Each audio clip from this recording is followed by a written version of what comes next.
Happy New Year, guys. Welcome back. To 2023. Yeah, time flies, right? I mean, yeah, it's insane. and it's like January wants to finish so fast. It's next week now. Next week we are done already. I'm telling someone that the year has ended. It was 6 weeks of January. I was telling someone that the year has ended. Well, actually, I felt like this January flew by, right? Yeah. I didn't think it was like, that slow, as slow as other Januaries. Or could it be because you were more confident in your bank account this January? Hey, God, no, I beg. I feel like it's because, you know how they say that time used to fly when you're busy? I think that's just it. Like, the amount of work that I had this January, all the things I said I was going to do in December, I didn't do it. So I feel like that's actually like the major reason why like the thing just became crazy. Wait, you said all the things you're supposed to do, but you didn't. Does that mean that you did not work? No, I'm trying to understand. like, how could you not work? Okay, during the Christmas break, I did work now, but it wasn't as intense as you would during the Christmas. I tried to enjoy my holiday now. I tried to enjoy my holiday. So now trying to like make sure that, oh God, everything I was like, oh, by when the new year is starting, this is how I want like our like this is the new structure I want us to be using. I want us to switch from using this technology to using this one because it's going to be better. I had all that meeting, right? And then I was saying, okay, you know what, don't worry, I'm going to port it so that when we start the new year, everything's going to be ready. Yeah. I just started doing it this January. Happy New Year.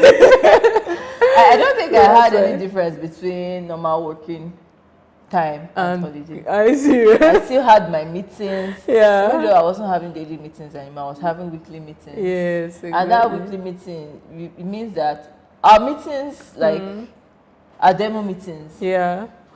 Well, I know how intense those ones used to be because you guys used to be like, oh God, I have demo tomorrow. Yes, exactly. So it was crazy. Yeah. And the craziness continues. I think my team actually, like, at least for some of us actually, like, got time to stay back. Oh, that's once they send me a message about, oh, can you check this out? But it wasn't that bad actually. It wasn't bad at all. Anyway, guys, welcome back to After Scrum. I hope you missed us because we did miss you. Yeah. And wait, I was hoping, right, that we would, like, they'll miss us a little bit more before we start. But I think it's good that we're starting now, Sha, so that they can get comfortable with a win is a win. Anyways, this year is just a few weeks in and it has been so crazy. Yeah. Like the alphabet Google layoffs. I mean, we ended the year with we thought we left last year. Exactly. Everyone was like, a new year, new me. Tech companies were like, nope. New year, old me.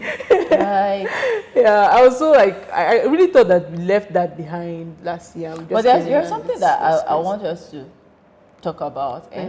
So there was this argument when they laid off some people at Google. Yeah. And they said that, was it Google or Microsoft? Yeah. That they said they laid off people that have been there for up to 30 years. Yeah. I think it was Microsoft. Yeah, it was Microsoft. So there was this argument. Some people are saying that, well, someone that is 30 years in is kind of redundant and doesn't really, like, in terms of writing code and all those things, and doesn't really give as much output as someone that is people who are new or people who are 5 years in. Because 30 years is I really don't think that people become redundant like that in terms of like code writing. In terms of code writing, do you know why? You know why? Because if you think about yourself as someone that actually like writes code, you realize that like as soon as new technologies come in, right? Even as someone that you've been in tech for like a while, like there are newer people coming in, but you think that you are worse off than these new people that are coming in. But you know your way around those things, and even the new technologies that are coming up, you can pick it up a little bit more easily than people that are just coming in. When you are 30 years in, you have a lot more things to think about. You have kids, you probably have grandkids, you have college. Probably you're paying college fees for your kids. You have so many things to think about, pension, retirement. I don't think. I feel like you're in a different stage of your life. And honestly, I don't know. Okay, so someone was saying that, I saw where someone said that he has like really older people on his team, and most times he has to like rewrite the code that they wrote. I feel like that's now kind of like double work. Yeah, exactly. So I don't feel like the probably meet the standard of writing code, because 30 years ago those standards were not there. I really don't. By the way, right? I think that there's still writing code after 30 years is kind of like not the norm.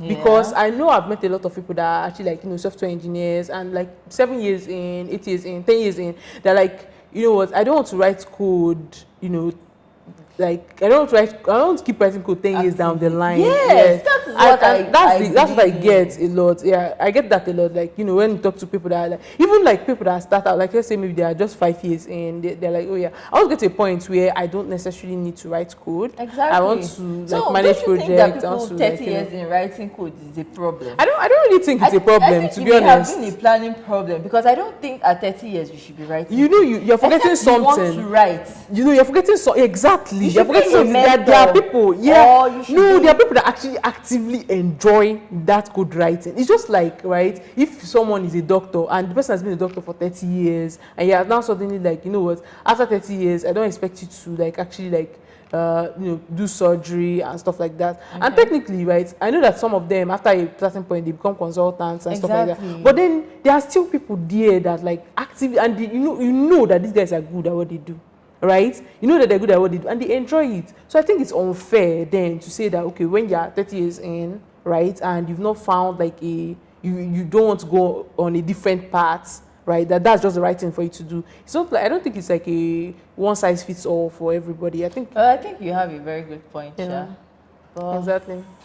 I don't know. I think this is a really deep conversation. I don't know whether, I think the management should have done something like before the time. Well, I feel like you have a point, right? With thinking because that what like having built in 30 years is not what they are building now. Yes, but and also like if you've been with Microsoft for 30 years, you have money. Like exactly. Money is not a problem. I don't think you should have any problem with. Okay, fine. Maybe you love your job, except that you like the idea of money is not a problem. And I don't know. People were worried. So many people were worried on Twitter, and it's like, I don't know why these people are worried, because I feel like they should have. I think they are just telling them, you're a senior citizen, sir. Kindly think about resting. We always talking about Microsoft, right? That was last week on Friday. Now that was when Google laid off people, and a lot of people came online on LinkedIn, on Twitter, to kind of like talk about how they just went to sleep and they woke up in the morning and they got the mail and they realized that they just didn't have access to any. That firing strategy, I don't. Yes, exactly. I don't even understand Elon Musk strategy. So I don't like that at all. Elon Musk is just in hindsight. He's probably just loud. Exactly. In hindsight, just like everybody. In hindsight, like everybody's not like, it looks as if Elon Musk was now a saint. Right? Because he did his own with his full chest, and he knew that it wasn't right, but he still did it anyways. Exactly. And now everybody is doing the same thing. Yeah, exactly. And now everybody's now like, well, you just realize that your where you work is just a business. They have to survive. But when it was Elon Musk, everybody was like, what? How dare he? Going down. Like there are so many crazy things. But what do you think you'll be doing in the next 5 years? Do you think you'll be writing code actively? 5 years. I think that probably in next 5 years I'll still be writing code, I think, but I think that in 5 years time I should actually like be at the point where I can actively manage like projects. But the writing code part, I actually like enjoy it, so I don't see myself like not writing code in 5 years, except if there's like a very major character development shift that I can see now, right? But I'll probably be writing code, but I also like probably like my main job will be managing projects, but then on the side I'll probably I think what of you? I'm looking forward to shifting to project management as well, because writing code can be ghetto. Depending on where you work. But project management can be ghetto too, because managing people, I mean, like if you're managing code, you know that code cannot cannot lie. Garbage in, garbage out. I believe that you should somehow be part of the hiring process, because some developers run wild. So so you get to actually like choose the people that are like that's starting from the get go. Because maybe I think I may still be writing my own projects. I may still shift from development, but I don't think I'll shift from tech generally. I may kind of shift from project development. But I think I'll still write code. So still talking about like, writing code and stuff like that, I think I'm actually just about to like bring us into our topic for today, which is like this whole like the rise of AI. Because last year everybody was just going crazy about this whole ChatGPT and how finally, oh my God, AI is going to replace programmers and how, why? But why is it that? Why is it that? I feel like anytime any new thing comes in, right, people are scared of like. If they don't market it well, you will not sit and be scared. But it's always so amusing to me, like how people just get like, how people just start saying, oh my God, it's going to take over like jobs, and this is going to now start like I know very well that when like, you know, this like a machinery for like farming and stuff like that came out, a lot of people were actively against it because we're like, so this is now like do the job of like 10,000 men. What do you want our farmers to do? All those type of things. Farmers will make more money.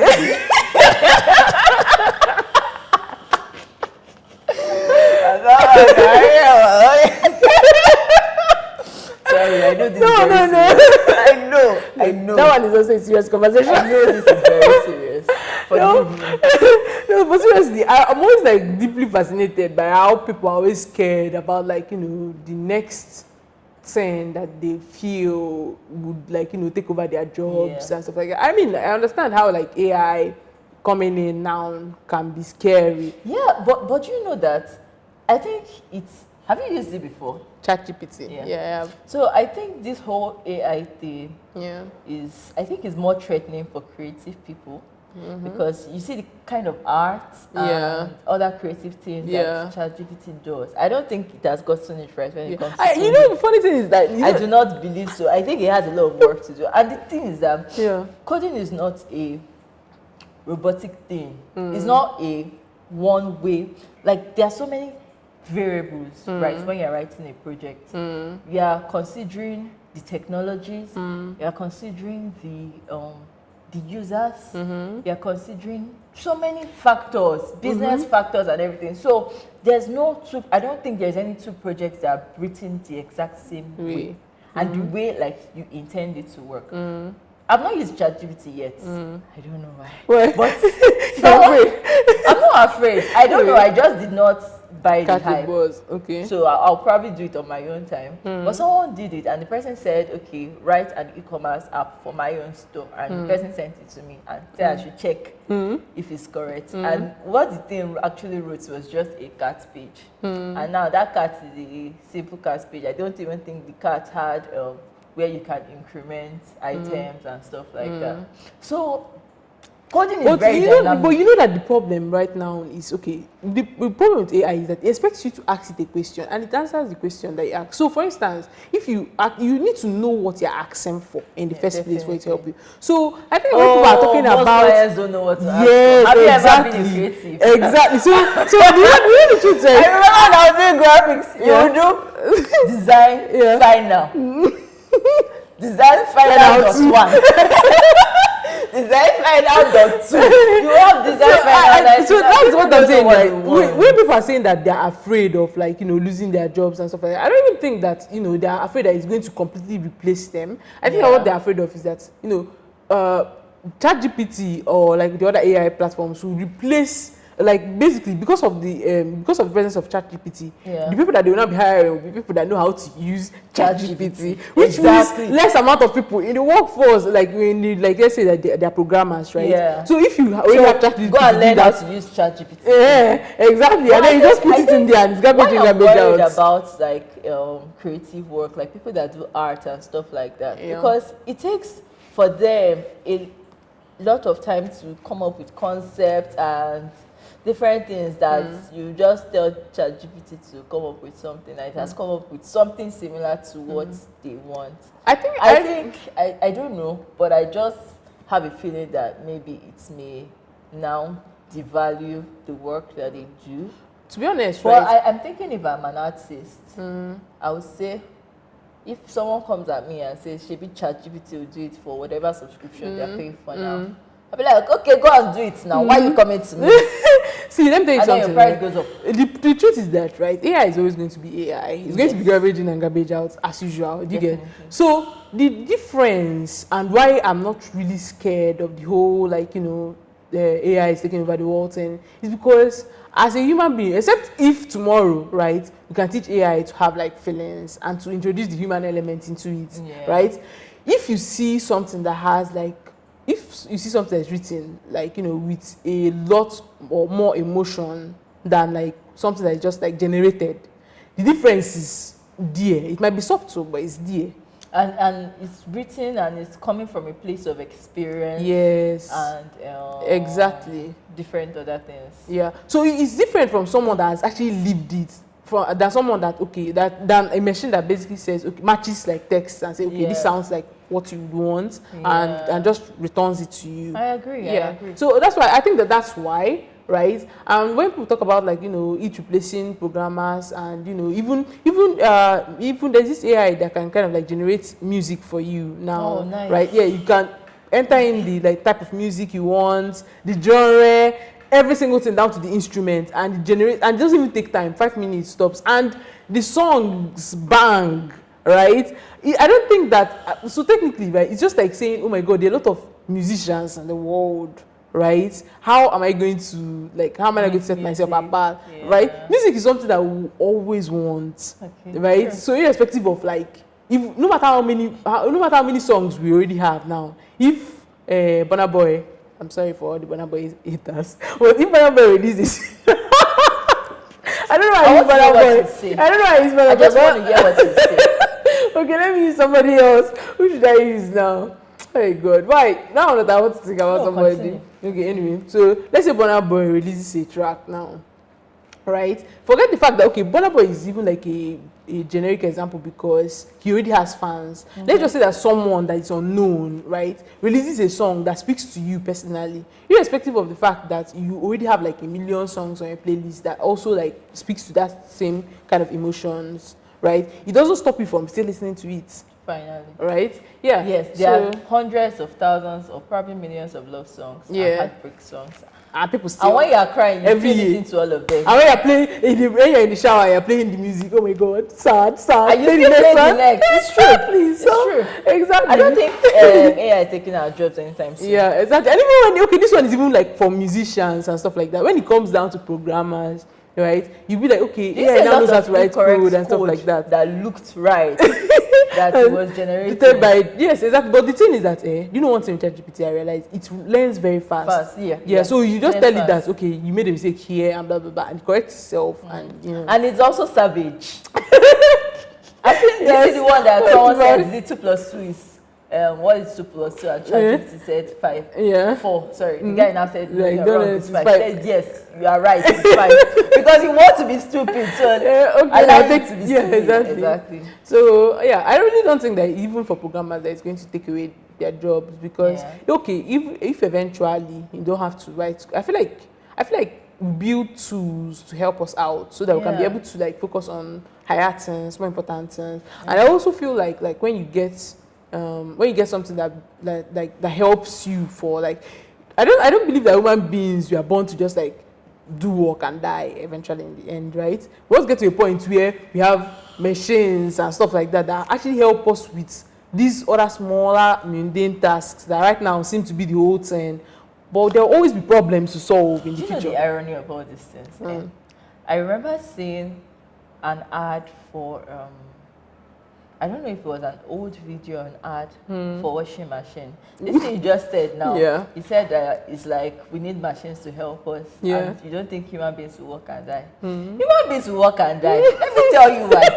Because before the washing machine, people could go on their day and were not so worried about making a lot of money. Yeah.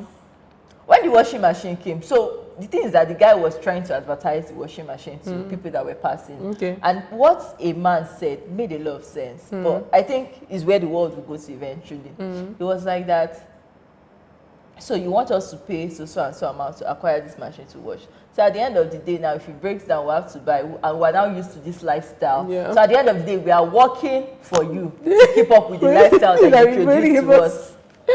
And it made a whole lot of sense. Yeah. But the thing is that it's what you want now. It's the lifestyle you choose. Just imagine a society where, like, let's say, okay, you currently have like this washing machine. Before now, right? People used to like have to go through the whole process of washing your clothes by hand, and then you now can dry it, and then you pray to the God Almighty that the rain will not can spoil it for you, and stuff like that, right? But now, you can just put your clothes, it washes it, it dries it, if you want to iron it, it irons it, do you get? And then you carry your clothes back to your right? And things like that is now kind of like seamless. So I understand what you're saying about like having, but just imagine a society where you don't actively need to work to be able to replace that, because there's already like let's say that basically, right, what you get to do is in a month, right? Because there's no work to do, but say machines are doing all the work. Right, so machines are doing all the work and generating money for you somehow. I don't understand. I'm not sure how this works. I'm not sure how this put yourself works, right? But generating money. I don't know whether it's intentional. Is that these machines is a company's research or company's research, and they are going to make their money back, and you are going to pay for it. And you are saying no work. You are going to pay for electricity. No. You are going to pay for the machines. That's what you're forgetting now. Now I'm this futuristic society I'm trying to paint for you. This picture I'm trying to paint for you. Just assume that you don't have to pay for anything, because technically you get everything free. Why? Because the machines are there already to build whatever it is there. You don't necessarily need to give money to get anything, right? Sounds like heaven. Sounds like what you should be doing is singing hallelujah. So now, right, now you can focus your mental energy or whatever it is on doing things that are really important to you. I agree, but I'm just saying that in this our present life. No, it's not. I think it's going to be. I can't even see this happening like in 100 years time. It's just like I'm saying, if let's say that everything is growing at this pace, eventually to get to a point where we don't need to do anything, because we have machines that do those things for us, and they generate whatever it is that we now need to pay for us to be able to maintain our life, right? Because basically you get paid because you are helping somebody's life be better in a way. But the person has machine. Now there's like a machine that does like, so now the government is now just going to be in charge of like making sure that everybody in society is taking care of. Because exactly, and even introduce equality and equity in the government space. So that's very futuristic. Yeah, exactly. But then eventually we might actually get to a point where you don't have to like worry about all those things, and those things are just there. But I think all these things that AI has been doing so far has been really interesting. Did you see the trend of people paying subscription to pay just for that picture? So I was like, Nigerians are always complaining bad economy, this, that, and I'm like, if something is good, it's people just will picture. That's the thing. Like if you build something that is good, people will pay for it. That's just the exact emotion I had. Like these people actually took their time, did research, built a beautiful picture generating app, and got people to pay for it, and it's just like amazing. And, I think there's so many unlike Nigerians, they used to be very paranoid, and I'll be like, oh, so I'll put my picture now and use my picture, and what will you use my picture and do? None of them had that thought. All of them just sent his picture just like that, and it generated for them. And now I think TikTok just has like this filter that you can use to generate like AI images for yourself, like in real time. I don't really have to pay and stuff like that as well. I think the AI industry is growing. And I think AI is a new blockchain. Crypto. For your money. No, tech is the new oil money. Well, the branch of tech that the oil is actually going to be coming from this year is probably going to be AI. But I think blockchain is also still in the early years. Some people have messed up really badly. And we talked about some of them last year. But I think AI is, if you're looking to get into tech and you're looking for something challenging, I think you should consider AI. I think it's worth giving it a try. Also, there's one other listen that I feel like we don't talk about as much. It's not like topic for today, but I would like us to explore it one of these days. Like game development. I'm not sure why like people that get into tech don't think about like people gaming and stuff like that.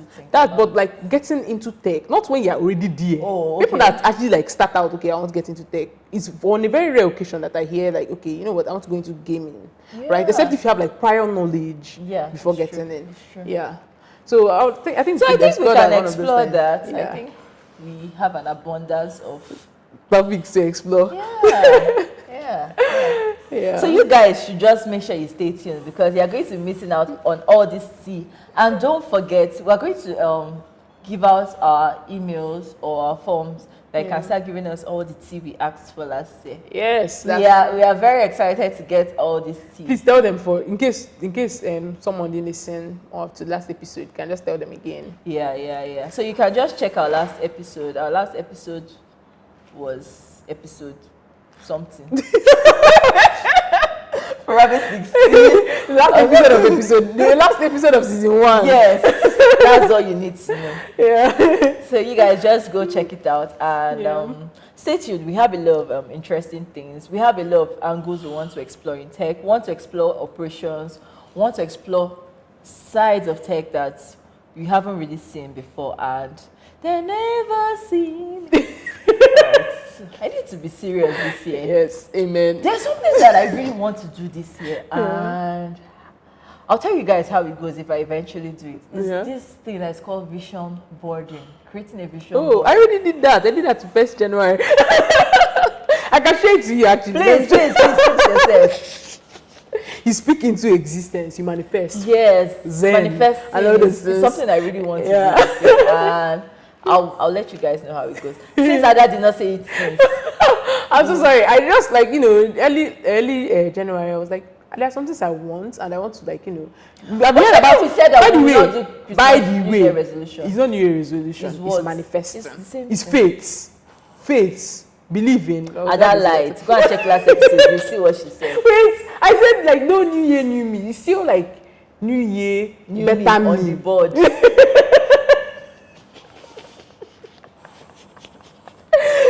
Sorry, guys. Oh god, but yeah. Anyway, I think you should do it. Let me actually pick your vision board. I can show you my own share. So where you are done. I want to see things. All right, guys. Thank you for hanging out with us today. Yeah. I feel like this was we want to hear their thoughts and their opinions on this whole AI saga. We really want to know what you think about it. What do you think the future of AI? Yeah, what do you think the future holds? Do you think my futuristic plan is too out there? Exactly. Do you see a futuristic government?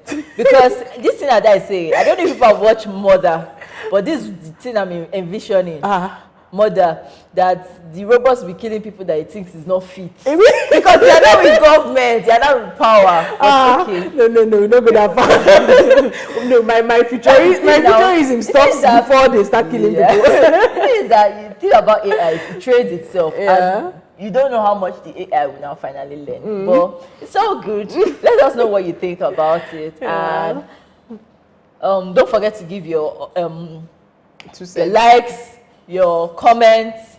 Please subscribe. Yeah. Thank you. Please subscribe so that we can keep talking. Yeah. And bring in your sponsors. T for thank you. See you next week. Bye. Bye.